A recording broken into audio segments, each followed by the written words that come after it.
Happy Monday, everybody. Hopefully you're having a fine Monday and it's starting off very well. Pray your week is starting off very well. Today we will be talking about God's loving design out of the book of Psalms chapter 139 verses 13 through 16. Not only did God create us in his image, but he created us because he loves us. Now, isn't it awesome to know that we were wonderfully made and created by God? It is. I remember when I was younger, my parents would say things to me. They would tell me that I was dumb, I was stupid, I was retarded, I was a slobbering dog. And in Spanish, that word sounds even harsher than it is. It's a horrible thing to say. Now, sadly, those are some of the nice things my parents told me. Now, did they tell me this to motivate me? No, I don't know if they did. And if they did, it didn't work. That was the opposite. It caused me to rebel, caused confusion, caused all kind of things. It caused me to do the opposite in life, which is horrible. But it's sad that the things people call us really affect how we see ourselves. They affect our identity. And it's so easy for us to take those words that we were told and we identify with them. Because I did. When I was younger, I identified myself as being dumb and stupid and retarded. I did. As being a mistake. I had a few teachers that told me the same thing, that I was dumb. They told my parents I was dumb and I would never mount up to anything in life. So these things do affect us. And that's a sad thing. And we can easily believe those things. And when we believe those things, we forget how beautiful we are. Why? Because we were created in the image of God. Now, the truth is, I am not dumb. I am not stupid. I'm not all these things I was told. Yeah, I may do or say some stupid thing, but that doesn't mean that's who I am as a person. Why? Because I am fearfully and wonderfully made in the image of God. And the truth goes for all of us, for you and for me. It's the same thing. Now, let's jump into the scripture. I'm going to go ahead and read starting at verse 13. For you formed my inward parts. You covered me in my mother's womb. I will praise you, for I am fearfully and wonderfully made. Marvelous are your works, and that my soul knows very well. My frame was not hidden from you when I was made in secret, and skillfully wrought in the lowest parts of the earth. Your eyes saw my substance being yet unformed, and in your book they all were written, the days fashioned for me, when as yet there were none of them. That's amazing. It's amazing how God already has things planned for us. He had things planned for us even before we were in the womb. God already has our plans. He already sees our future even before we were created in our mother's womb. That just shows how amazing our God is. Now, if we look at verse 13, when David uses the phrase, the two words, inward parts, okay, what he's saying here is that he is affirming that the work of God in his own life went all the way back to him developing in his mother's womb. That as he's in mother's womb, God is developing and preparing him. David himself knows that God already had plans for him even before he was in his mother's womb. Now, the word covered also means woven, so that might be the word that's in your scripture in the version you have. Now let's look at verse 14. Now here David says, "I will praise you, for I am fearfully and wonderfully made." In other words, you can phrase that as, I am an awesome wonder. You are an awesome wonder. And I'm not saying that in an arrogant or prideful way. I'm saying that in a glorified way, giving God all the glory, that we are awesome. Imagine how much more awesomer he is. I don't even know if awesomer is a word, but our God is powerful. He's amazing. Now here David is praising God for his omnipotent act of creation. Let's look at creation. Let's just look at a little tidbit, all right? Just something really small that I'm going to share about you about just a human body. Let's look at the heart.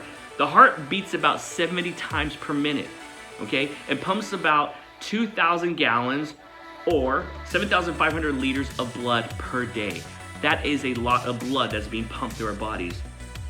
An average body contains nearly 100 trillion cells. The brain itself contains 100 billion nerve cells.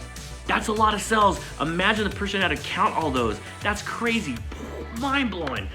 Just mind-blowing. Let's look at our kidneys. Human kidneys process daily about 130 quarts, which is about 123 liters of blood to filter out waste and water in our bodies each and every day. Let's look at our skeletal system. Our skeletal system has over 206 bones connected, all right, listen to this, connected to an intricate system of tendons, cartilage, and ligaments.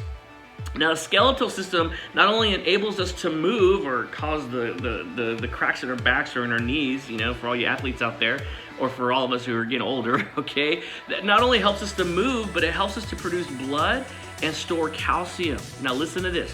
If you took all the blood vessels, and what I mean by this is arteries, veins, and capillaries. If you took all the blood vessels in an average child and laid them out in a straight line, okay, it would stretch over 60,000 miles. 60,000 miles! That's insane! For an adult, it's over 100,000 miles. That's what's inside of you and me. It's so intricate, it's so just like technical, just mind-blowing.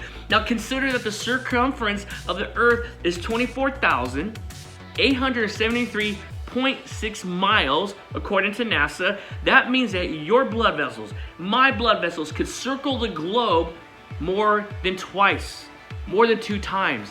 That is just so incredible. That is just an awesome wonder of God's power, of God's intellectual design. It's amazing. Now Genesis 1:31 tells us that God declares that all he has made is very good. Now that is not just a simple bland phrase. Those 2 words, very good, are used as a strong expression of being created upright, of being created holy, bearing the image of our Creator, which is God. Now David describes in the scriptures here, he describes how God knows each and one of us intimately. God knows you more than your parents know you. Okay, God knows us more than we know ourselves. That's how amazing our God is. But not only are we wonderfully made, but because of the death and resurrection of Christ himself, we can also be wonderfully restored, all right?